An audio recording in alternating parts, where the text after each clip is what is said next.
is this man and why is he laughing?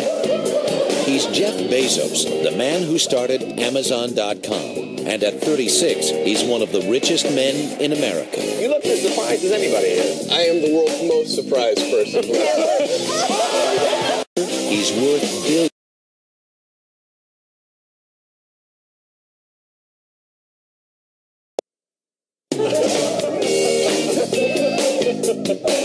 Who is this man and why is he laughing? He's Jeff Bezos, the man who started Amazon.com. And at 36, he's one of the richest men in America. You look as surprised as anybody is. I am the world's most surprised person. On paper, he's worth billions. And his company is one of the fastest growing in history. We got 7 million square feet of gift wrap. Amazon.com is already the world's biggest bookstore. And if Bezos has his way, it will be the world's biggest store, period. Attention cyber shoppers, Jeff Bezos and his online superstore are coming to a screen near you.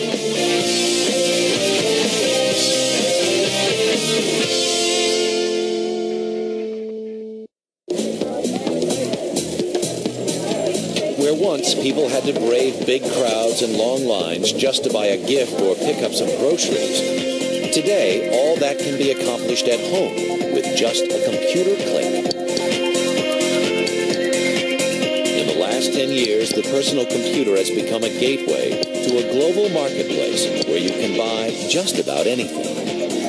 At the forefront of this point-and-click revolution is businessman Jeff Bezos. Welcome, everybody. Born January 12, 1964 in Albuquerque, New Mexico, Jeff was a happy, energetic little boy who showed signs early on of being exceptionally bright.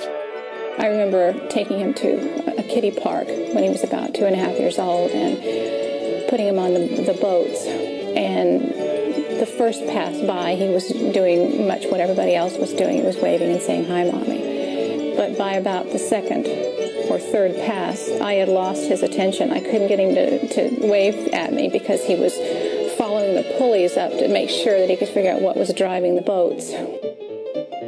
As his mother would soon discover, little Jeff was also very independent-minded. He was only 3 when she found him trying to take his crib apart with a screwdriver so he could sleep in a real bed. While this show of independence might have alarmed some mothers, Jackie Bezos is herself a very headstrong woman. She was only 17 when she had Jeff. She had gotten married in high school, but was divorced within 18 months. Jeff's father had already disappeared from the scene when Jackie began dating Mike Bezos, a hard-working Cuban immigrant studying to be an engineer.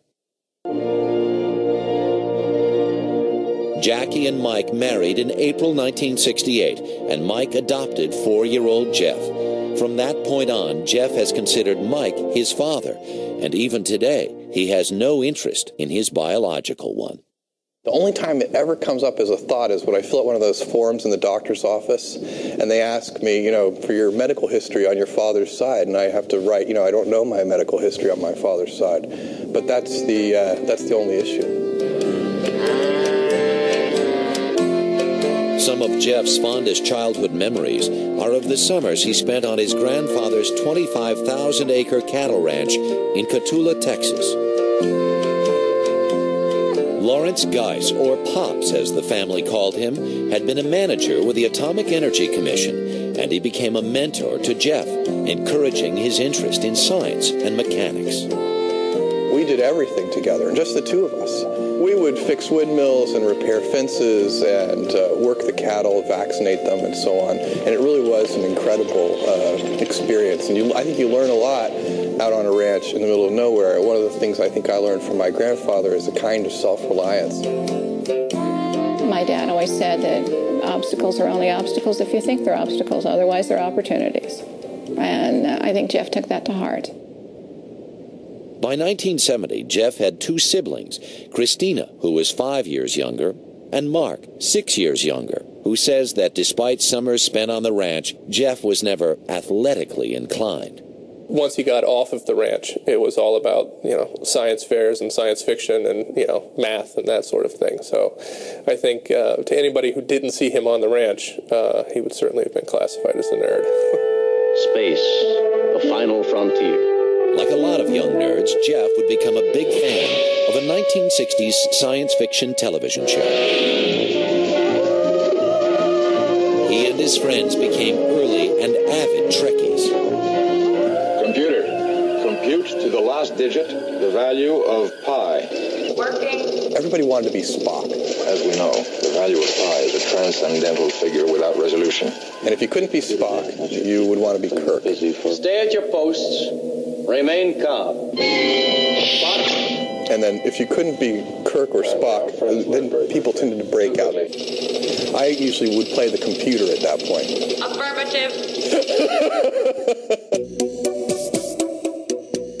Jeff, who was always fascinated by computers, was 10 when he and his friends found a real one at their elementary school. It was actually a teletype connected to a mainframe. There were no PCs. This was in 1974. We found out that there was a Star Trek game programmed onto the mainframe, pre-programmed onto it, and then we never did anything with the computer except play Star Trek.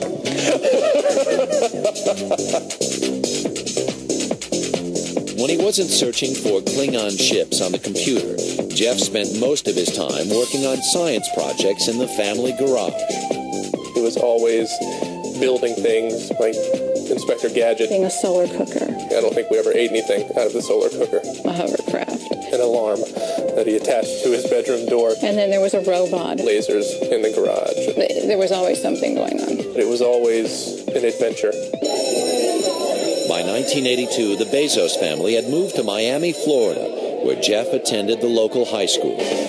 Jeff, who thrived on competition, took all advanced courses and never got less than an A. He was in every honor society in high school. He was probably an officer of most of them.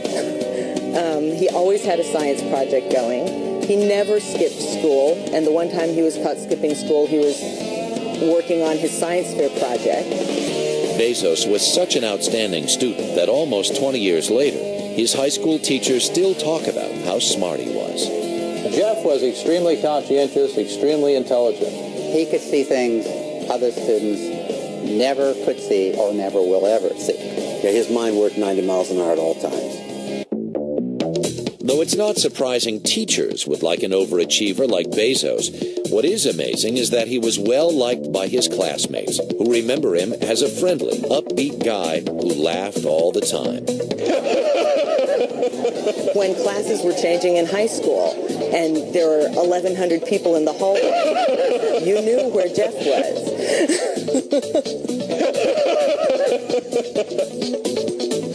But while Jeff's natural exuberance won him a lot of friends, he was never exactly what you'd call a lady killer. High school, I think, is an incredibly awkward time for most people as regards, romance. And for me, it was ultra awkward. I was not the kind of person that women quickly warmed to. In fact, I've always considered myself the sort of person that sort of has to grow on people. Bezos did manage to get some dates in high school, but he never let women distract him from his academic goals. He decided earlier on that he wanted to be number one in the class. He wanted to be the valedictorian. And when Jeff decided it was going to be him, the people who also thought, well, maybe I'll be valedictorian, decided, nah, I won't even try to do that. I'll try to be number two in the class. Sure enough, Jeff Bezos did graduate number one in his class with a perfect 4.0 average. In 1982, Jeff went on to Princeton, where he planned to major in physics. But by sophomore year, he decided to focus instead on electrical engineering and computer science. At the time, computers were the hot new field for ambitious undergraduates. And no one was more eager to succeed than Bezos, who graduated from Princeton summa cum laude and Phi Beta Kappa. At 22, this young computer scientist couldn't wait to get out into the workplace, where he could explore the new high-tech frontier.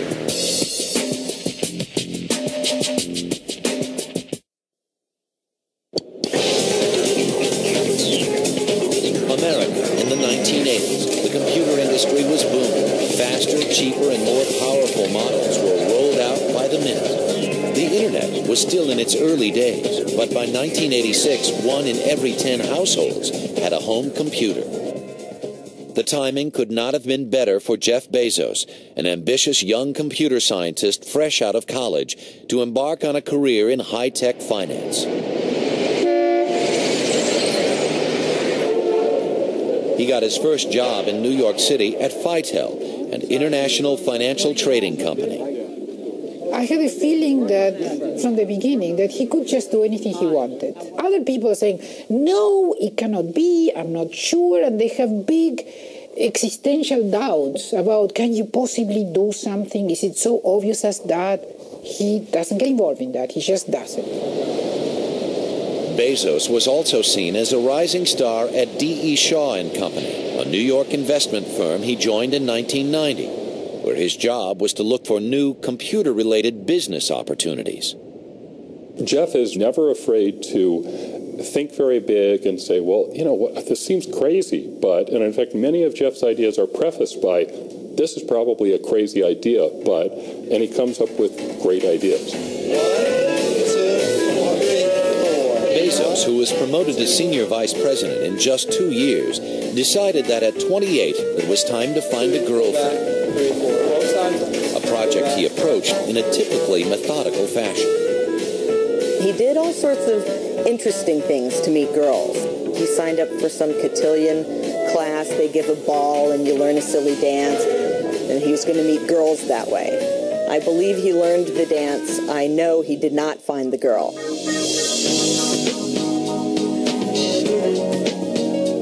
Bezos was growing frustrated when a young Princeton graduate named Mackenzie Tuttle joined his staff at D.E. Shaw. He hired this assistant, and she was really working out great, and time goes by, and then he starts saying, you know, I think I'm having a moral dilemma, because I really don't think I should date my assistant, and I really want to date my assistant. I fell in love with her, but I was, worried about sexual harassment and all sorts of things, so I was like, I wasn't going to do anything. And then finally, she kind of broached the subject with me, and really within about probably 9 months of that, we were married. Jeff and Mackenzie were married in a small ceremony on September 4th, 1993. Bezos now had it all, a lovely wife and a great job, but ever the overachiever, he still dreamed of exploring new frontiers. Captain's log, April 1994. Jeff Bezos was working at his computer when he came across a study showing that the internet was growing at a rate of 2,300% a year. That was the wake-up call. Things do not grow that fast. It's highly, highly unusual. But you could tell that there were enough people online that pretty soon this thing was going to be everywhere. Originally created by the U.S. Defense Department, the internet had only recently been opened to the public. At first, people used it to send email and search databases, but Bezos figured it was only a matter of time before they used it to buy products. Today, that doesn't seem like such a radical idea. Back then, online retailing was a new concept. People really forget how primitive the internet was in 1994. There weren't a huge number of people connected to the internet through the web. It wasn't the mass market phenomenon that it is now. It wasn't dominating press coverage like it does now. It was still just at the earliest stages. Bezos wanted to become a retail pioneer, but what product were people most likely to buy on the web? After some research, he settled on books, a product extensively cataloged and easy to ship. Books are the only product where there are millions of different items, and that's one of the things you have as an advantage online. You have infinite shelf space. To beat out all the big bookstore chains, which had not yet gone online, Bezos knew he would have to move quickly. called his parents, and after explaining what the internet was, they gave him $300,000 to get started. It sounds almost flippant to say that, oh yes, Jeff, here's our savings and have it. It wasn't that simple, but we did not have to spend a lot of time thinking about if we were going to put it to some use. This was it. The investment was not in Amazon, a yet unnamed company. The investment was in Jeff, and we had made a lifetime of investments in Jeff. July 4th weekend, 1994. Jeff and Mackenzie packed up their belongings and headed west, unsure of their final destination. While Mackenzie drove, Jeff typed out a business plan on his laptop. He decided to call his new company Amazon.com, a name suggesting great size and selection. He also decided on Seattle, a city where he knew he could find employees with computer expertise. When they got to Seattle, Jeff and Mackenzie rented a 2-bedroom house where Amazon got its start, appropriately enough, in the garage. But while the family garage had been a great workshop for Jeff as a teenager, it was not the best place to launch a high-tech company. And I figured out why people move out of garages, I think, at least if they're computer companies. It's not because they run out of room for people first. It's because they run out of electric power. You could not flip an extra light switch without blowing everything. When we were staying there, I turned on the hairdryer and I heard these screams from the garage, "Turn off the hairdryer! Turn off the hairdryer! You're blowing the fuses!" Fearing the garage might scare off prospective employees, Bezos interviewed them at the downtown Barnes & Noble. Little did this book-selling giant imagine that the young guy laughing loudly in the corner was about to become its biggest nightmare.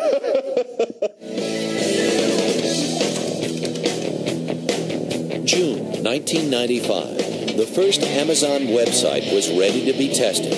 Jeff and his team had taken great pains to make it as user-friendly as possible. What that team was able to do is create a very, very simple site. That was what was Amazon's genius when we first went to it. It was simple. And with everything they added, they kept the idea of simplicity on the front burner. For the test run, Bezos and his colleagues had invited family and friends to use the site. Just for fun, they programmed the computers to ring a bell whenever an order came in.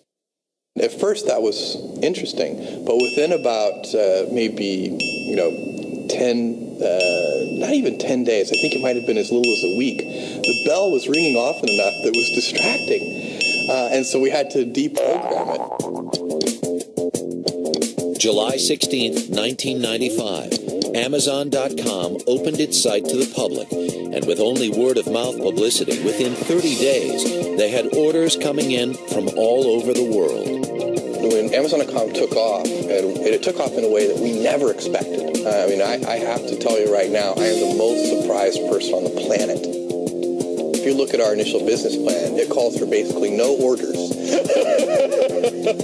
I think that the thing that I overlooked is that all of those early people on the internet in 1995 were early adopters. They're the kind of people who try everything first. To keep up with growing demand, Amazon moved into bigger headquarters in early 1996 and began building distribution centers in Seattle, Delaware, and Nevada. Amazon sales grew from roughly 500,000 in 1995 to more than 15 million in 1996. The business world took notice. Among those who noticed Amazon's success was book giant Barnes & Noble, which announced in early 1997 its own plans to go online. Suddenly, Amazon had competition. The critics, I think, very thoughtfully said, look, it's been a great honeymoon. This is a long time ago. But the fun is over. They're Amazon.toast. And of course, that's not what happened.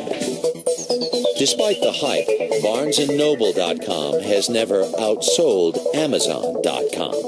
If you look at the internet, the really interesting thing is no old line company, and I don't care if it's a book-selling company like Barnes & Noble or a media company like Time Warner, no big companies have been outright successes on the internet because they have old line businesses that they have to support. And when they come online, their strength is their brand name, but they're really not always able to leverage that brand name into something that's successful.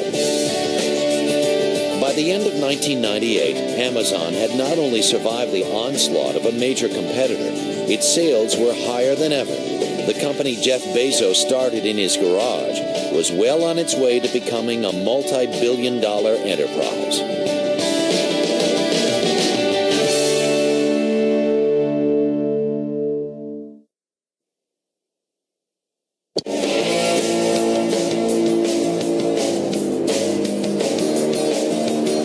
Amazon.com's headquarters is a huge Art Deco building on a hill in downtown Seattle.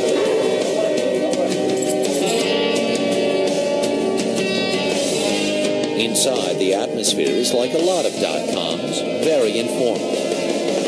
Walk the halls and you get the feeling you're in the middle of a college dorm. Dogs roam the hallways.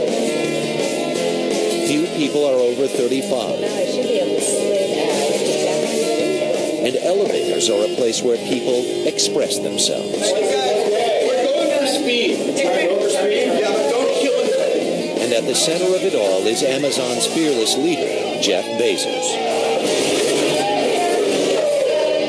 Though he sometimes seems more like an overgrown kid than a CEO, in just 3 years, Bezos took a small website and built it into the largest bookstore in the world. And then in 1998, he launched a new quest to build the Earth's biggest store. Since then, Amazon.com has added more than 18 million new products, everything from CDs to Pokemon toys. The company has also invested in a range of other websites, including Pets.com and Drugstore.com. At first, Wall Street smiled on Amazon's growth, valuing the company as high as $25 billion. Some say this is ridiculously high, since the company has yet to make a profit. Amazon is stupendously overvalued on the basis of all known standard parameters of securities analysis. Without a profit at all, it's impossible to say just how overvalued is overvalued. You're left saying, very. It's really overvalued. But Bezos argues that Amazon's losses are all part of his strategy to build a powerful brand name and customer base first, and then worry about profits. We are a famously unprofitable company, and that is a conscious strategy. What we're trying to do is, during this critical time, when new customers are coming online every day, they're forming their very first relationships, they're even learning what e-commerce means. During this critical time, we think it would be short-sighted not to invest. Jeff early on made the bet that we will lose money to keep customers happy. And for financial analysts, that was somewhat inconsistent with the way other people run their business. So it was and continues to be a very brave bet. What I'm going to do is I'm going to go ahead and search by the author through our advanced search. From the day Amazon first went online, Bezos has stressed the importance of providing top-notch customer service. Okay, hold on just one moment. I'll go ahead and look that up for you. In his view, it's not just the key to making Amazon profitable, it's part of his grand plan to change the retail business. Our mission is to, first and foremost, build Earth's most customer-centric company. One of the things we want to do is be known so strongly for customer obsession that other industries sort of take our example. If we can do that, we will have accomplished something bigger than anything we could accomplish as a company. Carry on our site. Talk to anyone who works at Amazon, and it's clear they have adopted Bezos' mission to the point where they even repeat his catchphrases. Amazon.com is building, first and foremost, the world's most customer-centric company. If we do the right thing for the customer, if we listen to the customer, if we take our direction from the customer. Our customer service is the best in the industry. We're very focused at our company on serving our customers. And, by the way, don't forget, focus on the customer and focus on them every single day. Hey, guys. Rock and roll. How's this weekend? It's said that employees who do not embrace Bezos' customer credo don't last long. I hope I get to see some new mock-ups. Yes. Oh, mock-ups. Internally, it's Jeff's party. He's always right, and I think that happens with a lot of the internet people, is that internally what he says goes, and it's his party. He owns 40% of the company, or whatever amount he owns. Yeah. The usual. And therefore, you know what? I'm pleased to hear your opinion, but this is the way we're going to go. This is a heavy user experience. But point out to Bezos that there's a cult-like corporate culture at Amazon, and he just laughs. We're not like mixing batches of Kool-Aid or anything like that. We don't make people like take off their watches or eat certain foods or wear certain clothes. But there is a cult of, a cult of the customer, and we are focused on that. Some experts say that customer focus is just a tactic Bezos uses to distract from the fact that his business strategy is flawed. It's not as if this is the first time someone with a new technology has had a vision. 100 years ago, electricity was the new thing. Thomas Edison did not wire the country before he